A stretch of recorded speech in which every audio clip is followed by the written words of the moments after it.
வணக்கம். செல்வகுமாரின் இரவு 8 மணி வானிலை ஆய்வறிக்கை. அதிகாரப்பூர்வ வானிலை அறிக்கைக்கு இந்திய வானிலை ஆராய்ச்சித்துறை அறிக்கையை பார்க்கவும். 2025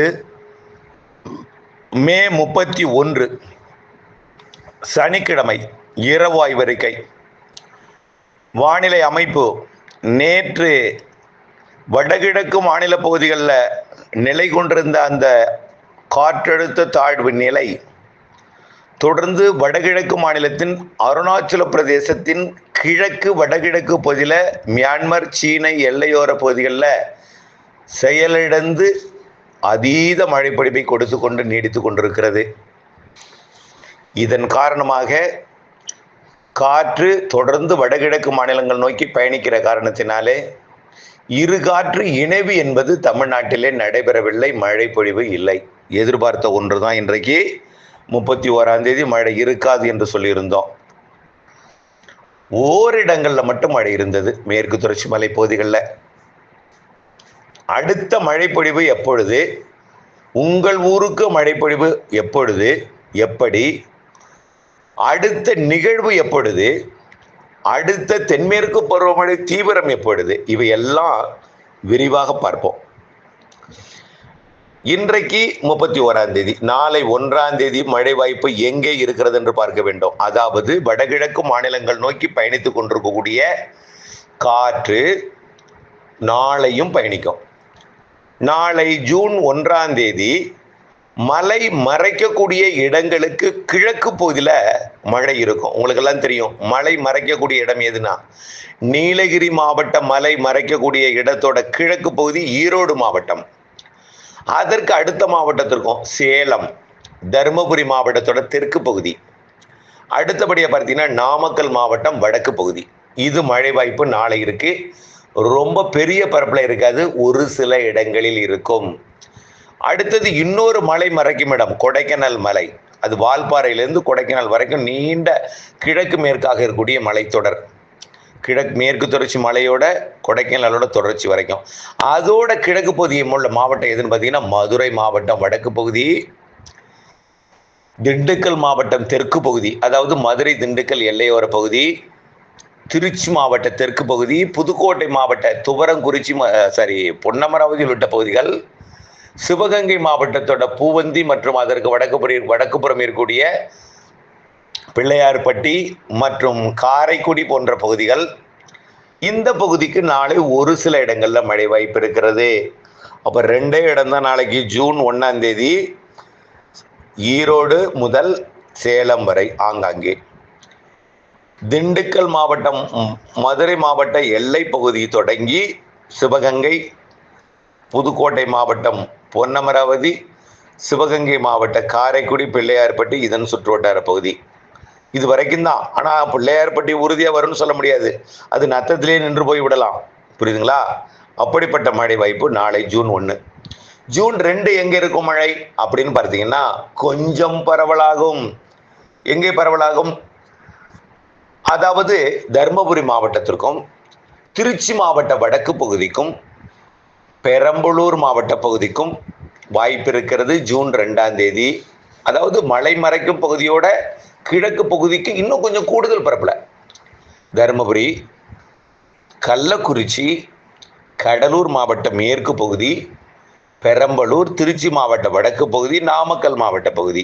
எப்போ 2. அடுத்தது தெற்கே மலை மறைக்கும் பகுதிக்கு இன்னும் கொஞ்சம், புதுக்கோட்டை மாவட்டத்தில் கொஞ்சம் கூடுதல் பகுதி, சிவகங்கை மாவட்டத்தில் கொஞ்சம் கூடுதல் பகுதி, மதுரை மாவட்டத்தில் கொஞ்சம் கூடுதல் பகுதி, திண்டுக்கல் மாவட்டம், அதாவது இந்த நிலக்கோட்டை, நத்தம், இதன் சுற்றுவட்டார வலசை, இதன் சுற்றுவட்டார பகுதி. சரி, 3 எங்க இருக்கும் மழை? 3 தமிழ்நாட்டில் அனைத்து மாவட்டங்களுக்கும் இருக்கிறது, சென்னை, திருவள்ளூர் உட்பட.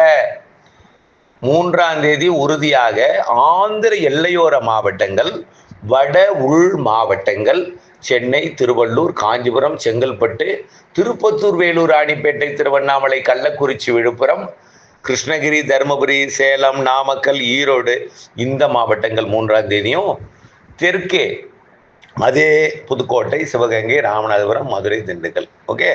4 தமிழ்நாட்டில் அனைத்து மாவட்டங்களுக்கும் டெல்டா மாவட்டங்களுக்கும் 4ஆம் தேதி. அப்போ டெல்டாவுக்கு மழை எப்போ? 4ஆம் தேதி. சென்னைக்கு எப்போ? 3ஆம் தேதி. கிருஷ்ணகிரி தருமபுரிக்கு எப்போ? 2ஆம் தேதி அல்லது 3ஆம் தேதியில் இருந்து. 3ஆம் தேதி இருந்து இல்லை, 3ஆம் தேதி 4ஆம் தேதி. புரியுதுங்களா? அடுத்தபடியா தூத்துக்குடிக்கு எப்போ? தூத்துக்குடிக்கு மழை இப்போ இல்லை, 4ஆம் தேதி வாய்ப்பு. 4ஆம் தேதி வாய்ப்பு. கன்னியாகுமரி எப்போ? 4ஆம் தேதி வாய்ப்பு. விருதுநகருக்கு எப்போ? 4ஆம் தேதி வாய்ப்பு. திருநெல்வேலி உள்பகுதியெல்லாம் 4ஆம் தேதி. அப்போ திண்டுக்கல் மாவட்ட நத்த பகுதிகளுக்கு 1ஆம் தேதியிலிருந்தே வாய்ப்பு தான். 1ஆம் தேதி கொஞ்சம் பரப்பு, 2ஆம் தேதி பரப்பில் அதிகரிக்கும், 3ஆம் தேதி இன்னும் கொஞ்சம் அதிகரிக்கும், 4ஆம் தேதி நல்ல பரப்பில் அதிகரித்து பரவலான மழைப்பொழிவு டெல்டா வரை கிடைக்கும். 4ஆம் தேதி தான் பரவலான மழைப்பொழிவு. 3ஆம் தேதி 4ஆம் தேதி சென்னை, திருவள்ளூர், காஞ்சிபுரம் உட்பட. ஆக புரியுதுங்களா? அப்போ அனைத்து மாவட்டங்களுக்கும் மழைன்னா 3ஆம் தேதி 4ஆம் தேதி. 4ஆம் தேதி ஒதுக்குதல் குறைஞ்சி மழைப்பொழிவு எல்லா மாவட்டங்களுக்கும் இருக்கும். சரி, அடுத்தது 5ஆம் தேதி இருக்குமா? இருக்காது. என்னாச்சு? 5ஆம் தேதி புதிய காற்று சுழற்சி வங்கக்கடலை உருவாக போகுது. இப்போ இந்த 1ஆம் தேதியை விட 2ஆம் தேதி, 3ஆம் தேதி, 4ஆம் தேதி மழைப்பொழிவு எப்படி அமையும்னா, கிழக்கு திசை மற்றும் மேற்கு திசை காற்று சந்திப்பின் காரணமா காற்று வடகிழக்கு மாநிலங்கள் நோக்கி பயணிப்பது நின்று போய்விடும். தமிழ்நாட்டின் தரைப்பகுதிகளில் உயரக்கூடிய வெப்பம் காரணமாக கிழக்கு மேற்கு திசை காற்று உள்ளே நுழையும். அப்பொழுது 2 காற்று சந்திப்பு ஏற்படுத்தி இடிமழை பொழிவு ஏற்படுத்தும். 1ஆம் தேதி மரங்கள் இருக்கக்கூடிய இடத்துல மழை பெய்யும்.